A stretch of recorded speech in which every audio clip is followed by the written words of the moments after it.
नमस्कार, मैं हूं सौरभ शर्मा। रोहिंग्या मुसलमान देश में किसके सरकारी मेहमान हैं? हमारे देश में घुसपैठियों की खातिरदारी कौन कर रहा है? इल्लीगल रोहिंग्या फॉरेनर्स के खान पान रहन सहन का इंतजाम कौन कर रहा है? वो घुसपैठिए जो गैर कानूनी तरीके से भारत की जमीन पर रह रहे हैं, जिन्हें देश के बाहर होना चाहिए, उन्हें दिल्ली में कौन जगह दे रहा है? वो किसके इशारों पर देश की राजधानी में पल रहे हैं? केंद्रीय मंत्री हरदीप सिंह पुरी के एक ट्वीट से जो हंगामा मचा, उसमें नरेंद्र मोदी के सारे दुश्मनों ने अपना उल्लू सीधा कर लिया। आज दिन भर इसी मुद्दे पर सियासत होती रही। सोशल मीडिया में रोहिंग्या मुसलमान, देसी अखबार में रोहिंग्या मुसलमान, विदेशी अखबारों में रोहिंग्या मुसलमान और मोदी के दुश्मनों की टाइमलाइन पर भी सिर्फ रोहिंग्या मुसलमान। सबसे अग्रेसिव केजरीवाल की पार्टी दिखाई दी। आम आदमी पार्टी के नेताओं ने रोहिंग्याओं वाले टॉपिक को बड़ी चालाकी से मोदी से जोड़ा। पूरा माहौल एक बार फिर मोदी वर्सेस मुसलमान बना दिया, मगर सच छिपा लिया। दिल्ली में इलीगल रोहिंग्या माइग्रेंट्स को ईडब्ल्यूएस फ्लैट्स में बसाने का आइडिया किसका था? किसने रातों रात ऑर्डर दिया? एक हफ्ते के अंदर रोहिंग्या मुसलमानों के लिए टॉयलेट्स और बोरवेल का इंतजाम करने को किसने कहा? यह रिपोर्ट देखकर आप सब समझ जाएंगे कि दिल्ली को घुसपैठियों के हवाले करने का प्लान आखिर था किसका। क्या मोदी सरकार रोहिंग्या मुसलमानों के लिए गेस्ट हाउस बनाने वाली है?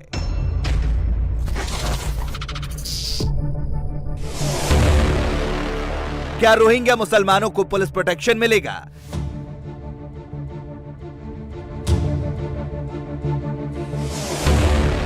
क्या रोहिंग्या मुसलमानों को 1 BHK 2 BHK फ्लैट वाला गिफ्ट मिलेगा?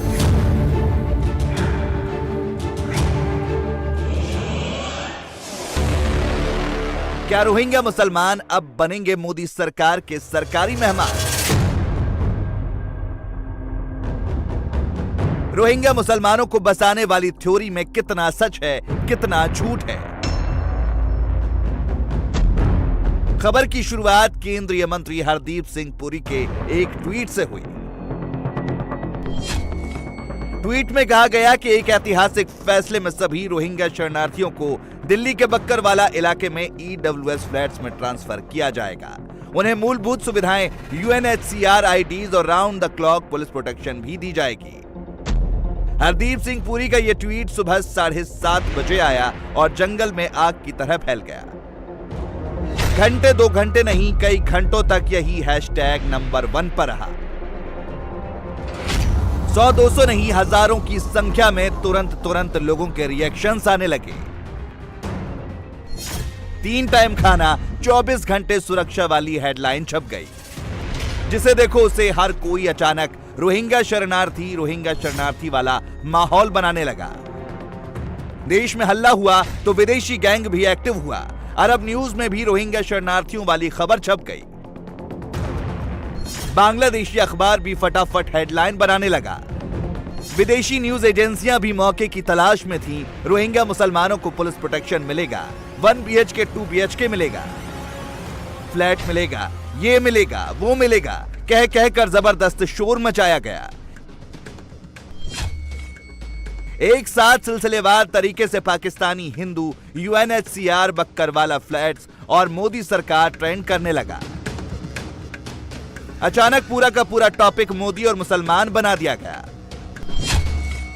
तो क्या मोदी की नई मुस्लिम नीति आ गई है? क्या मोदी सरकार अवैध रूप से भारत में रह रहे रोहिंग्या मुसलमानों को लेकर सॉफ्ट हो गई है? या फिर पर्दे के पीछे की स्टोरी कुछ और ही है? चलिए एक एक करके आपको सारे सवालों के जवाब देते हैं और रोहिंग्या मुसलमानों पर अंदर की खबर बताते हैं। अंदर की खबर यह है कि इल्लीगल रोहिंग्या मुसलमानों को हिंदुस्तान में बसाने का मोदी सरकार का प्लान ना तो पहले था और ना ही आज है। सच तो यह है कि पहले दिन से केंद्र सरकार ने अवैध तरीके से भारत में रह रहे रोहिंग्या मुसलमानों के मुद्दे पर टफ स्टैंड ले रखा है। हाँ, यह बात सही है कि हरदीप सिंह पुरी के एक ट्वीट से जो कंफ्यूजन फैला, उसे मोदी के दुश्मनों ने अपने सियासी फायदे के लिए इस्तेमाल कर लिया। आम आदमी पार्टी ने इसमें देश की सुरक्षा के साथ खिलवाड़ वाला एंगल डालकर परोस दिया। आनन फानन में आम आदमी पार्टी की तरफ से एक प्रेस कॉन्फ्रेंस बुलाई गई। बीजेपी के नेताओं के छोटे छोटे वीडियो दिखाए गए और यह आरोप लगा दिया गया कि रोहिंग्या मुसलमानों से सबसे ज्यादा प्रेम अगर किसी को है तो वो है बीजेपी। जो पार्टी धोखेबाज है, देश की सुरक्षा और अखंडता के खिलाफ षड्यंत्र करती है और अपने देश के लोगों को सुरक्षा देने के लिए इनके पास कुछ नहीं है। रोज कश्मीर के अंदर कश्मीरी पंडित भाइयों को चुन चुन के मारा जा रहा है। ये वहां सुरक्षा नहीं दे पा रहे हैं। ये रोहिंग्याओं को लिखा हुआ है 24 आवर सुरक्षा देंगे मोदी सरकार के मंत्री जी। रोहिंग्याओं को ये फ्लैट बांट रहे हैं, रोहिंग्याओं को ये 24 घंटे सिक्योरिटी देने का इनके मंत्री ऐलान कर रहे हैं। दिल्ली के अंदर रोहिंग्या किसने बसाए? इन्होंने बसाए। पूरे देश के अंदर रोहिंग्या बसाए गए, किन्होंने बसाए? भारतीय जनता पार्टी ने बसाए। भारतीय जनता पार्टी अपने फायदे के लिए देश के अंदर रोहिंग्याओं को लेके आ रही है। आम आदमी पार्टी के नेता इस मुद्दे पर बीजेपी पर जो आरोप लगा रहे हैं वो फैक्चुअली कितना सही है और कितना गलत, आगे इसकी भी पोल खोलेंगे। दिल्ली में रोहिंग्या को बसाने का ऑर्डर, फ्लैट का गिफ्ट देने वाला ऑर्डर मोदी सरकार का है या केजरीवाल सरकार का है, हम इसका भी फैक्ट चेक करेंगे। लेकिन सबसे पहले एक इंपॉर्टेंट स्टेटमेंट की बात करते हैं। यह बयान विश्व हिंदू परिषद की तरफ से आया। वहीं वीएचपी जो हमेशा आरएसएस का स्ट्रॉन्ग पक्ष रखता है, उसी ने हरदीप सिंह पुरी का ट्वीट आते ही मोदी सरकार के मंत्री से कहा कि मंत्री जी आप कहां पड़े हो चक्कर में, अमित शाह का पुराना बयान याद कर लो। हमको ये सुनकर धक्का लगा है। उस ट्वीट में उनको शरणार्थी भी कहा गया है। हम सरकार को स्मरण कराना चाहते हैं, दिसंबर 2020 में गृह मंत्री जी का लोकसभा में दिया गया भाषण, उसमें उन्होंने सरकार की तरफ से यह वचन दिया था देश को कि रोहिंग्याओं को भारत में कभी भी नहीं आने दिया जाएगा। इस वचन का सरकार को पालन करना चाहिए। सुप्रीम कोर्ट में भी अपने शपथ पत्र में भारत सरकार ने कहा कि रोहिंग्या शरणार्थी नहीं है, वह तो घुसपैठिए हैं। और सच भी है कि म्यांमार में वो आतंकवादी गतिविधियों में ग्रस्त थे, मिलिट्री और पुलिस के कैंप्स पर हमले करते थे। जब बचाव की कार्रवाई सेना ने शुरू की तो भाग कर आए। भारत में भी वह भारत की स्वाधीनता को और सार्वभौमता को चुनौती देते हैं। उनको फ्लैट देना, और उस समय जिस समय दिल्ली में मजनू के टीले में पाकिस्तान से आए हुए हिंदू शरणार्थी अभी भी नारकीय जीवन जी रहे, अगर फ्लैट देना है तो पहले उनको देना चाहिए। अगर चिंता करनी है तो अपना सम्मान और धर्म बचाकर जो आए हैं उनका करना चाहिए। उनको आराम में शिफ्ट किया जा रहा है, उनको पक्के मकान में पानी बिजली की सब सुविधाओं के साथ शिफ्ट किया जा रहा है। क्या घुसपैठिए उन सुविधाओं के हकदार हैं? वीएचपी के आलोक कुमार इल्लीगल रोहिंग्या मुसलमानों के मुद्दे पर अमित शाह के जिस बयान की बात कर रही हैं, आज वो सुनना भी जरूरी है। इससे आपको कुछ हद तक मोदी सरकार का टफ स्टैंड समझ में आ जाएगा। और रोहिंग्या का कहते हैं, रोहिंग्या के लोग वाया बांग्लादेश आते हैं, ब्रह्मदेश के लोग वाया बांग्लादेश आते हैं, और ब्रह्मदेश सेक्युलर कंट्री है, फिर भी वाया बांग्लादेश आते हैं। रोहिंग्या को कभी भी स्वीकार नहीं किया जाएगा, रोहिंग्या को कभी भी स्वीकार नहीं किया जाएगा, रोहिंग्या को कभी भी स्वीकार नहीं किया जाएगा, रोहिंग्या को कभी भी स्वीकार नहीं किया जाएगा। मैं आज फिर से यानी रोहिंग्याओं पर मोदी सरकार का जो स्टैंड 2019 से पहले या 2019 में था, वही स्टैंड आज भी अभी इस वक्त भी है। ऐसे में सवाल है कि रोहिंग्याओं को बसाने वाली स्टोरी के पीछे का सच क्या है? दिल्ली के बक्करवाला इलाके में रोहिंग्या मुसलमानों के लिए ईडब्ल्यूएस फ्लैट्स वाला आइडिया किसका था? जवाब हम आपको देते हैं। होम मिनिस्ट्री की तरफ से जो बयान जारी किया गया है, उसके मुताबिक केंद्र सरकार की तरफ से इल्लीगल रोहिंग्या माइग्रेंट्स को दिल्ली के बक्करवाला इलाके में ईडब्ल्यूएस फ्लैट्स देने को लेकर कोई डायरेक्शन नहीं दिया गया। बड़ी खबर यह है कि रोहिंग्या मुसलमानों को एक नई लोकेशन पर शिफ्ट करने का प्रपोजल दिल्ली की केजरीवाल सरकार की तरफ से दिया गया था, जबकि होम मिनिस्ट्री ने दिल्ली सरकार को क्लियर कट इंस्ट्रक्शन दिए हैं कि इल्लीगल रोहिंग्या माइग्रेंट्स उन्हीं कंचन कुंज और मदनपुर खादर में रहे जहां वो इस वक्त मौजूद हैं। एमएचए ने विदेश मंत्रालय के जरिए संबंधित देशों में इन रोहिंग्याओं को डिपोर्ट करने की प्रक्रिया पहले ही शुरू कर रखी है। एमएचए का साफ आदेश है कि गैर कानूनी तरीके से भारत में रहने वाले विदेशियों को लॉ के मुताबिक डिटेंशन सेंटर में रखा जाएगा जब तक उन्हें डिपोर्ट ना कर दिया जाए। एमएचए ने दिल्ली सरकार पर एक बड़ा आरोप ये भी लगाया है कि केजरीवाल सरकार ने अभी तक उन लोकेशंस को डिटेंशन सेंटर डिक्लेयर नहीं किया है जहां इल्लीगल रोहिंग्या माइग्रेंट्स इस वक्त रह रहे हैं। अभी हमारे गृह मंत्रालय ने स्पष्ट कह दिया है कि गृह मंत्रालय की इस तरह की कोई भी योजना नहीं है और गृह मंत्रालय ये भी इशारा कर रहे हैं कि कहीं ना कहीं इसमें गवर्नमेंट ऑफ दिल्ली ने ऐसा कुछ प्रपोज किया है। आप स्वयं जाइएगा गृह मंत्रालय के उसमें, तो एक ट्वीट है गृह मंत्रालय का जो आपको पढ़ना चाहता हूं। Government of Delhi propose to shift the Rohingyas to a new location. MHA has directed the GNCTD to ensure that the Rohingya illegal foreigners will continue at the present location as MHA has already taken up the matter of their deportation with the concerned country through MEA। गृह मंत्रालय तो उनको अच्छे तरह उनके देशों से बात करके उनको अपनी जगह भेजने की तैयारी में है। ये एक प्रस्ताव है दिल्ली गवर्नमेंट का और ये MHA ने क्लियर कर दिया है। That's all. आंकड़ों के मुताबिक इस वक्त देश में करीब 40,000 रोहिंग्या मुसलमान रह रहे हैं जो जम्मू कश्मीर, हैदराबाद, दिल्ली, NCR, हरियाणा, उत्तर प्रदेश, राजस्थान और मणिपुर में मौजूद हैं। अब सवाल यह है कि इन इलीगल रोहिंग्या माइग्रेंट्स को हिंदुस्तान की जमीन पर खासकर दिल्ली में दाना पानी कौन दे रहा है? जवाब चौंकाने वाला है। दरअसल रोहिंग्याओं को दिल्ली के अलग अलग इलाकों में भारत सरकार नहीं बसा रही है, केजरीवाल की सरकार बसा रही है। सबूत सब ऑन कैमरा है, कुछ अभी देखिए, बाकी आगे दिखाएंगे। मौजूद हूँ कालिंदी कुंज के पास, जहां पर रोहिंग्याओं की कॉलोनी है। काफी सालों से यहां पर रोहिंग्या रह रहे हैं। मेरे सहयोगी जहान एक बार आपको पहले पीछे की तरफ दिखाएंगे। असल में इस कॉलोनी के पीछे की तरफ पहले एक कॉलोनी बसी हुई थी, लेकिन वहां पर शॉर्ट सर्किट से आग लग गई थी, जिसके बाद इस जगह पर जहां पर मैं मौजूद हूं, यहां पर रोहिंग्याओं ने अपने घर यहां पर बनाए हैं। आप लोग यहाँ कब से रह रहे हैं इस कॉलोनी में? हम यहाँ रह रहे तो 1 साल हो गया। 1 साल हो गया। किसने मदद करी यहाँ रहने में? यहाँ रहने ये तो SDM ने बनाया है।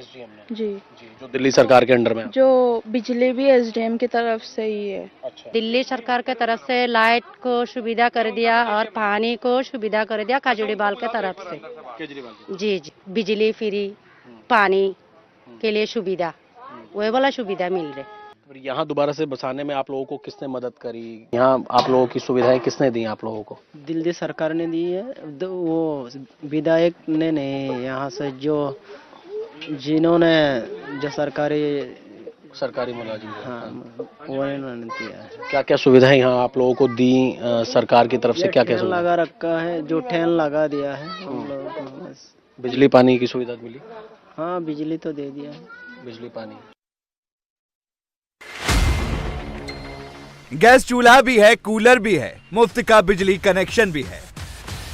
आम आदमी पार्टी के नेता कैमरे पर आकर ये फैलाते हैं कि रोहिंग्याओं को बीजेपी की सरकार बसा रही है, जबकि सच्चाई क्या है ये कैमरे पर आकर आपने खुद सुन लिया। मदनपुर खादर में रह रहे जितने भी रोहिंग्या मुसलमान हैं वो खुलकर केजरीवाल कर रहे हैं। आम आदमी पार्टी की सरकार ने सारी सुविधाएं दी, ये तक कह रहे हैं। एक लाइन में इलीगल रोहिंग्या माइग्रेंट्स वाले मामले को समझें तो उन्हें दिल्ली में बसाने का प्लान मोदी का नहीं केजरीवाल का है, और ये आज अचानक नहीं हुआ, कई महीनों से चल रहा है। रिपोर्ट्स के मुताबिक ये वही मदनपुर खादर है जहां आम आदमी पार्टी के विधायक अमानतुल्लाह खान ने कम से कम 300 इलीगल रोहिंग्याओं को बसाने का काम किया था। लॉकडाउन के वक्त दिल्ली सरकार की तरफ से इन रोहिंग्याओं को राशन की सुविधा भी दी गई थी। इतना ही नहीं, रोहिंग्याओं ने तो बिजली की चोरी करने से लेकर गैर कानूनी तरीके से बोरिंग वाटर का भी इंतजाम कर रखा था। दिल्ली से सटे यूपी की सरकारी जमीन पर बसने से पहले ये सारे रोहिंग्या मुसलमान कंचन कुंज में एक मुसलमान नेता के प्लॉट पर रहा करते थे। इसके बाद अप्रैल 2018 में जब उन झुग्गियों में आग लगी तो दिल्ली सरकार ने उसी कैंप के बगल में मौजूद यूपी सरकार की जमीन पर इन्हें सेटल कर दिया। रोहिंग्या मुसलमानों ने यूपी सिंचाई विभाग की जिस जमीन पर अवैध बस्ती बसा रखी थी, उसे पिछले साल बाबा के बुलडोजर ने खाली कराया था। और तब ये बात पता चली थी कि आम आदमी पार्टी के विधायक अमानतुल्लाह खान पूरी तरह से इल्लीगल रोहिंग्या माइग्रेंट्स को सपोर्ट करते और उन्हें दिल्ली में बसाने का इरादा रखते। इससे पहले ये जो आप दीवार के उस तरफ की जो आप जगह देख रहे हैं, जैसा कि इन्होंने बताया, वो उत्तर प्रदेश सरकार की जगह है जहां पर ये लोग पहले रहते थे। लेकिन वहां पर जब इन्हें मनाही की गई, कब आप लोग यहाँ पर शिफ्ट हुए, कब आपको फाइनली मना किया गया था क्योंकि वहां पर रहने के लिए? जब आग लगी 2021 में, जैसे जून में आग लगी थी।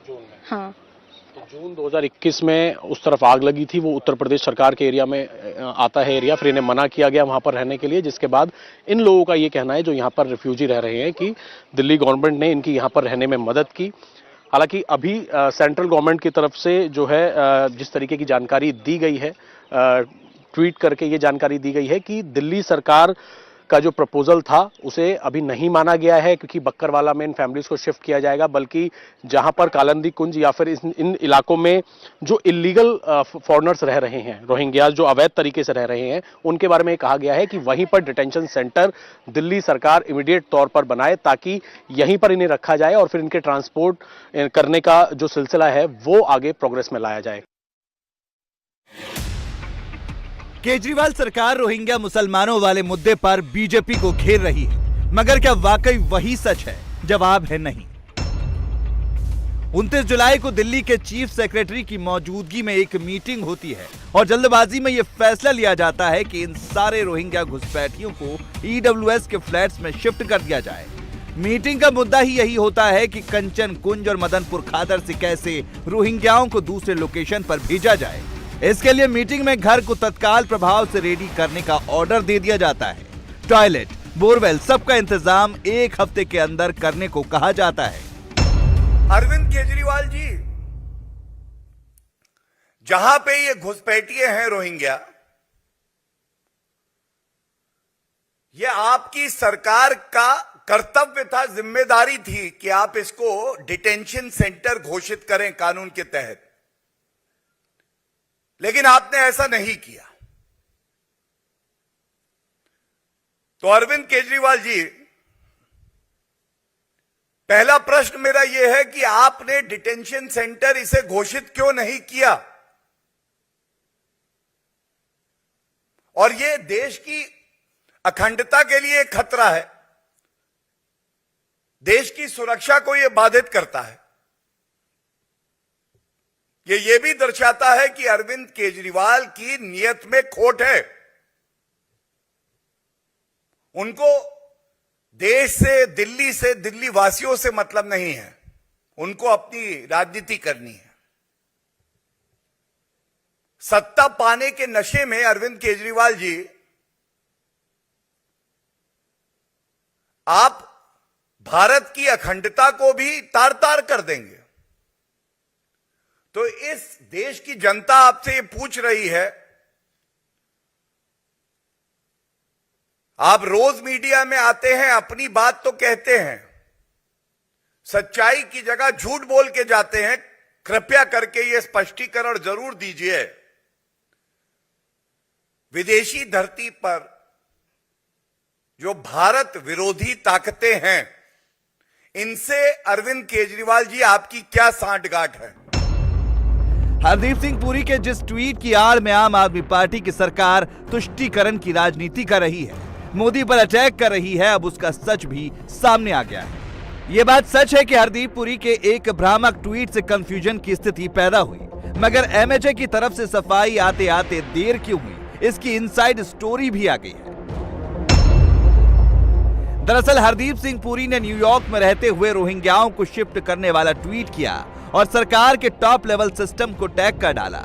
जैसे ही हरदीप पुरी का वो ट्वीट आया, सरकार की तरफ से काउंटर गया कि ये क्या है। हरदीप पुरी से पूछा गया कि ये कैसे हो सकता है, मगर हरदीप पुरी और उनके अधिकारियों की तरफ से कोई रिएक्शन नहीं आया। जब फोन करके पूछा गया तो बताया गया कि हरदीप पुरी विदेश में हैं। ट्वीट उन्होंने ही किया है। हरदीप पुरी तब तक फ्लाइट में बैठ चुके थे, उनसे कोई कम्युनिकेशन नहीं हो पाया। इसी बीच दिल्ली में कैबिनेट की बैठक शुरू हो गई। अमित शाह भी बैठक में थे, इसलिए शुरुआत में उनसे भी बात नहीं हो पाई। इधर संग आग बबूला हो गया। जब सबने सवाल पूछना शुरू किया तो कैबिनेट की बैठक खत्म होने के तुरंत बाद गृह मंत्री को जानकारी दी गई। फिर एमएचए की तरफ से बयान जारी करके कहा गया कि केंद्र सरकार की तरफ से ऐसा कोई फैसला नहीं लिया गया है। चूंकि हरदीप पुरी फ्लाइट में थे, इसीलिए कई घंटों तक उनका ट्वीट वैसे ही उनकी टाइमलाइन पर पड़ा रहा, डिलीट नहीं किया गया। मगर अब से थोड़ी देर पहले हरदीप पुरी ने एमएचए की प्रेस रिलीज को टैग करके क्लैरिफिकेशन दी है और कहा कि रोहिंग्या मुसलमानों को शिफ्ट करने पर असली और करेक्ट पोजीशन यही है, ना कि वो जो उन्होंने सुबह में ट्वीट किया था। सहारनपुर से पकड़े गए आतंकी नदीम ने खुलासा किया है कि वो बम बनाने की ट्रेनिंग ले रहा था। 13 अगस्त को योगी आदित्यनाथ को बम से उड़ाने की धमकी भी मिली। धमकी देने वाला कौन था, इसकी यूपी पुलिस तलाश कर रही है, जांच कर रही है। इस केस के लिए स्पेशल टीम बनाई गई है। इसी साल ये दूसरी बार योगी आदित्यनाथ को मारने की धमकी मिली है। योगी किसकी आंखों में खटक रहे हैं? वो कौन है जो बार बार योगी को धमकियां दे रहा है? योगी के खिलाफ पाकिस्तान से क्या साजिश बनाई जा रही है? हमने इन्हीं सवालों के जवाब खोजे और जो सच सामने आया वो वाकई बहुत हैरान करने वाला है।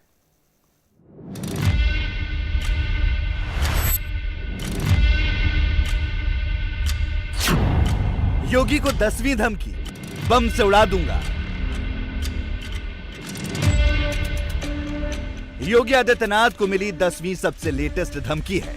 पिछले 2 साल में योगी को 1 नहीं 2 नहीं बल्कि 10-10 बार धमकी मिली है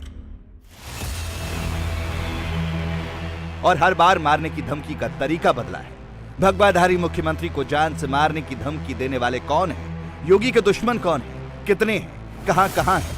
योगी पर कैसे हमला करना चाहते हैं? इसकी लिस्ट बहुत लंबी है, लेकिन एक बात 100% सच है, योगी की जान को खतरा है। पिछले 24 महीनों में सबसे पहले 24 अप्रैल 2020 को योगी आदित्यनाथ को धमकी दी गई। धमकी देने वाला तनवीर खान था। तनवीर बिहार पुलिस में काम करता था, जिसने योगी को गोली मारने की बात कही थी। इसके बाद 21 मई 2020 को फिर योगी को मारने की धमकी दी गई। धमकी देने वाला इस बार कामरान था। कामरान को मुंबई से पकड़ा गया। योगी को बम से उड़ाने की धमकी दी थी। 7 जुलाई 2020 को योगी को तीसरी बार धमकी दी गई। इरादा योगी को मारने का था। धमकी कानपुर देहात से दी गई थी। धमकी देने वाला नाबालिग निकला। चौथी धमकी 22 नवंबर 2020 को दी गई। इस बार धमकी आगरा से दी गई और धमकी देने वाला फिर नाबालिग पाया गया। 1 महीने के बाद फिर से यूपी पुलिस को धमकी भरा मैसेज आया। योगी को बम से उड़ाने की साजिश का दावा किया गया। योगी की सुरक्षा और पुख्ता की गई। धमकी देने वाला अब तक पकड़ा नहीं गया। सिर्फ साल 2020 में 5 बार योगी को जान से मारने की धमकी दी गई। हर बार पुलिस ने तत्काल कार्रवाई की, लेकिन योगी पर खतरा टला नहीं। साल बदला और धमकी देने का तरीका और जान से मारने का प्लान भी बदल गया। 11 जनवरी 2021 को छठी बार योगी को धमकी दी गई। इस बार योगी को AK-47 से मारने की धमकी दी। पुलिस ने बलिया से धमकी देने वाले को गिरफ्तार किया। बाद में कहा गया धमकी देने वाला मानसिक रूप से कमजोर था। 2 महीने बाद फिर यूपी पुलिस को मैसेज आया। इसमें दावा किया गया योगी के पास 4 दिन है। 5वें दिन योगी को जान से मार दिया जाएगा। ये धमकी किसने दी थी, इसका खुलासा अभी तक नहीं हो पाया। 8वीं धमकी योगी को गौरक्षा नीति को लेकर दी गई। इस बार लेटर भेजा गया। भेजने वाले का नाम मोहम्मद अजमल लिखा था, लेकिन पुलिस किसी आरोपी को नहीं पकड़ सकी। साल 2021 में यूपी में विधानसभा चुनाव का ऐलान हुआ। चुनावी रण सज गया। चुनावी मैदान में योगी खुद उतरे। ये ऐसा वक्त था जब धमकी देने वाले कुछ भी कर सकते थे। एक जरा सी चूक और बहुत बड़ा नुकसान हो सकता था। साल 2021 यूपी पुलिस के साथ साथ सुरक्षा एजेंसियों के लिए सबसे चुनौतियों वाला साल था, क्योंकि यूपी में चुनाव का शोर अपने शबाब पर था। योगी आदित्यनाथ हर एक नए दिन नई जगहों पर जाकर के चुनावी रैली कर रहे थे। योगी को अब तक 8 बार धमकियां भी मिल चुकी थीं। योगी की सुरक्षा में जुड़े हुए तमाम अधिकारियों से मेरी उस वक्त भी बातचीत हुई थी जो योगी की सुरक्षा में या तो डायरेक्टली अटैच थे या फिर इनडायरेक्ट। सभी अधिकारियों का एक सुर में यह मानना था कि योगी की जान को वाकई खतरा है। योगी के दुश्मन न सिर्फ देश में मौजूद हैं, बल्कि सीमा पार से भी योगी के खिलाफ साजिश रची जाती है। ऐसे में सुरक्षा एजेंसी के लिए सबसे बड़ी चुनौती योगी की सुरक्षा को पूरी तरीके से चाक चौबंद करना था। चुनाव बीत गए, योगी की सुरक्षा अपने आप में सबसे बड़ा टास्क थी, जो कि सुरक्षा एजेंसियों ने पूरी मुस्तैदी के साथ, कामयाबी के साथ कंप्लीट भी कर लिया। मैं आदित्यनाथ योगी 2022 में योगी आदित्यनाथ ने दोबारा मुख्यमंत्री पद की शपथ ली। ये बात योगी के दुश्मनों को बिल्कुल भी पसंद नहीं आई। एक बार फिर से योगी के खिलाफ साजिश रची गई और पहले से ज्यादा खतरनाक। 2 अगस्त 2022 को योगी को 9वीं धमकी दी गई। शाहिद नाम से बम से उड़ाने की धमकी दी। पुलिस ने एक्शन लिया और राजस्थान से असली आरोपी सरफराज को गिरफ्तार किया।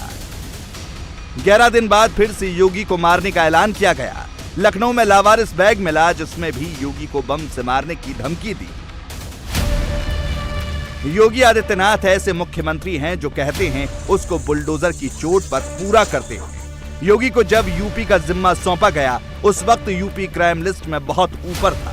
यूपी में गुंडागर्दी, पॉलिटिकल हमला, जिहादी साजिशों की लेबोरेटरी चालू थी। लेकिन जब योगी का बुलडोजर चला तो अंडरवर्ल्ड से लेकर आतंकवर्ल्ड तक हिल गया। अब हम लोग बुलंदशहर के बगल में ही अलीगढ़ में डिफेंस कॉरिडोर बना रहे हैं। डिफेंस कॉरिडोर यहां पर बनी हुई तोप जब भारत की सीमा पर गरजेगी तो पाकिस्तान को वहीं पर नाकों चल चलाना पड़ेगा। जब बुलंदशहर का नौजवान उस तोप पर बैठ करके और पाकिस्तान पर दागेगा तो पूरे भारत के अंदर खुशहाली की लहर होगी कि तोप भी बनी है उत्तर प्रदेश में, नौजवान भी है उत्तर प्रदेश में और दाग रहा है इसको अपने दुश्मन देश पर। योगी हमेशा से तेज तर्रार नेता रहे हैं। वो बेबाक बोलते हैं और निष्पक्ष बिना राजनीतिक लाभ की कार्रवाई करते हैं, इसलिए उनके दुश्मन हमेशा से थे। योगी आदित्यनाथ जब सांसद थे उस वक्त उन्हें Y+ सुरक्षा मिली थी। तब CISF और पुलिस के 11 जवान उनके साथ रहते थे। 19 मार्च 2017 को योगी जब पहली बार सीएम बने तो इंटेलिजेंस ब्यूरो ने होम मिनिस्ट्री को रिपोर्ट सौंपी। रिपोर्ट में योगी की जान को खतरा बताया। 31 मार्च 2017 को योगी को Z+ सुरक्षा के साथ NSG कवर दिया गया। योगी की सुरक्षा में पहले घेरे में 28 NSG कमांडो रहते हैं। दूसरा घेरा यूपी पुलिस का होता है। तीसरा घेरा यूपी पुलिस का इंटेलिजेंस, इसे LIU भी कहते हैं। चौथे घेरे में यूपी PAC तैनात रहती है। पांचवा घेरा CRPF का होता है। NSG के कमांडो CM योगी के एकदम बगल में चलते हैं।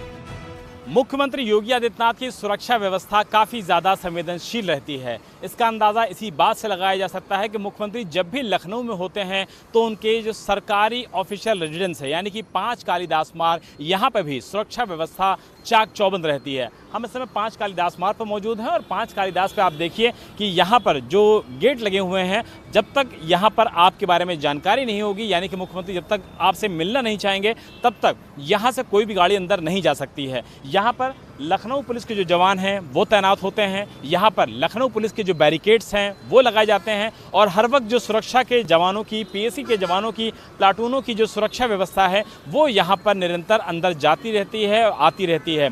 ड्यूटीज़ के हिसाब से PAC के जवानों के साथ साथ यहाँ पर CRPF का जो प्लाटून है उसकी भी तैनाती की जाती है। और अगर इसके अलावा बात किया जाए तो यहाँ पर आप देखिए कि किस तरीके से CCTV कैमरे भी लगे हुए हैं, यानी कि मुख्यमंत्री आवास पर अगर आप आते हैं तो आप सुरक्षा की दृष्टि से CCTV कैमरे की जद में होंगे। कोई भी यहाँ से निकलता है उसको CCTV के जरिए बाकायदा न सिर्फ उसके ऊपर नज़र रखी जाती है, बल्कि अगर कोई भी अंदर जाता है तो गाड़ी का पास यहाँ पर आता है। गाड़ी पे पास आने के बाद यहाँ पर हर आने जाने वालों की फ्रिस्किंग की जाती है, उनकी चेकिंग की जाती है, उसके बाद ही गाड़ी अंदर जाती है। क्योंकि ये आउटर गेट है मुख्यमंत्री आवास का, अंदर वाला जो गेट है वहाँ पर न सिर्फ CM सिक्योरिटी के अत्याधुनिक जवान तैनात होते हैं, बल्कि CRPF का घेरा और PAC का घेरा भी यहाँ पर पूरी तरीके से तैयार रहता है।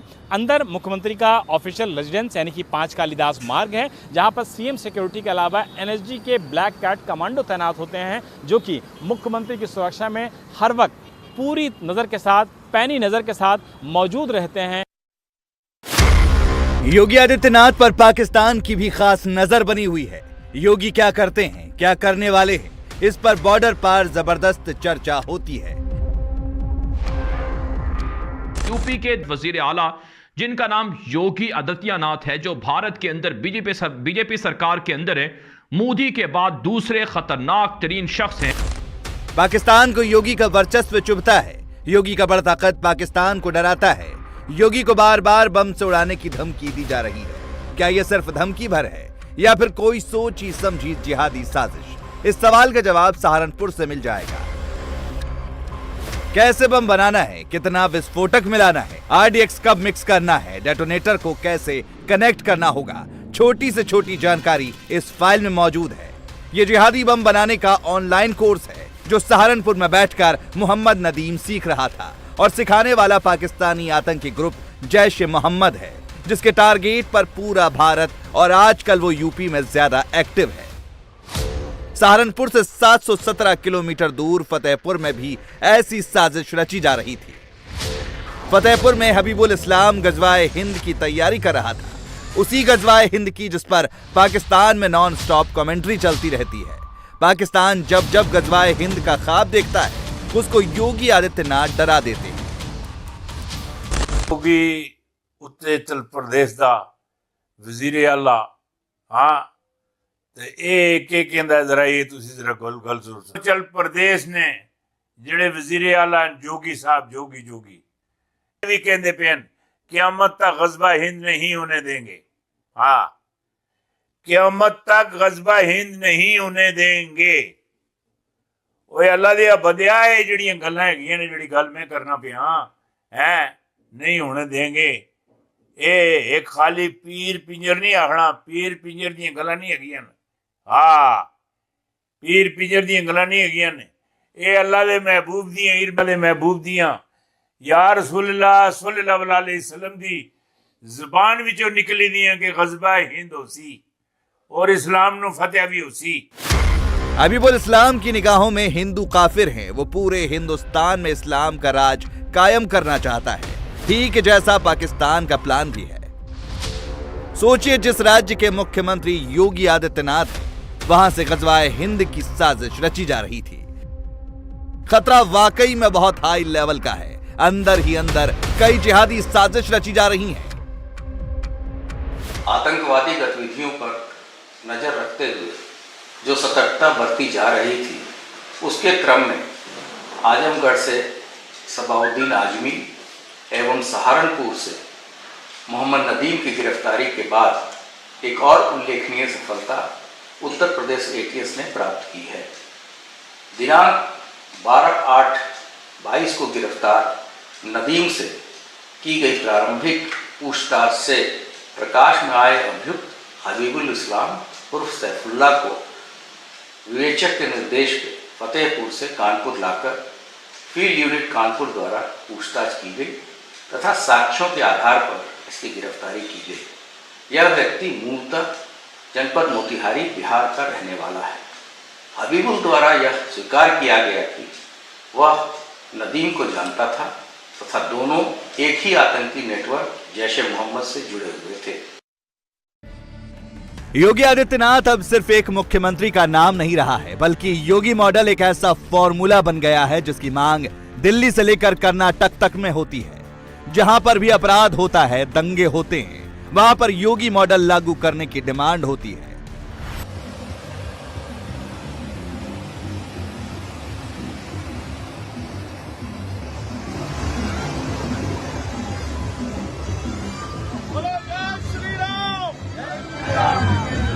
ये लखनऊ या नोएडा नहीं है जहां पर बाबा का बुलडोजर परेड हो रही है। ये अमेरिका का न्यू जर्सी शहर है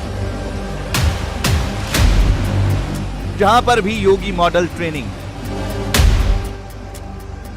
शायद ही कभी किसी ने सोचा होगा एक दिन अमेरिका की सड़कों पर बुलडोजर चलेगा और उसमें योगी का पोस्टर ऐसे लगेगा। योगी आदित्यनाथ ने एक बात साबित करके दिखाई है, जब इरादे मजबूत हों और काम ईमानदारी से किया जाए तो कोई भी रोक नहीं सकता है। यूपी की सियासत का एक फंडा था, बुलडोजर चलाओ तो वोट गंवाओगे। बुलडोजर चलाने से लोग नाराज होते हैं, लेकिन योगी ने इस उल्टी राजनीति को सीधा कर दिया। जब कोई मुख्यमंत्री ऐसा करता है तो उसके दुश्मन भी बन जाते हैं। योगी के दुश्मन उनको मारने की फिराक में हैं।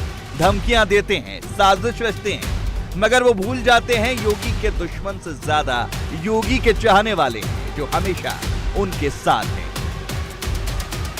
इंडिया टीवी हर वक्त हर जगह डाउनलोड करने के लिए सर्च करें India TV news Google play store या ऐप स्टोर पर।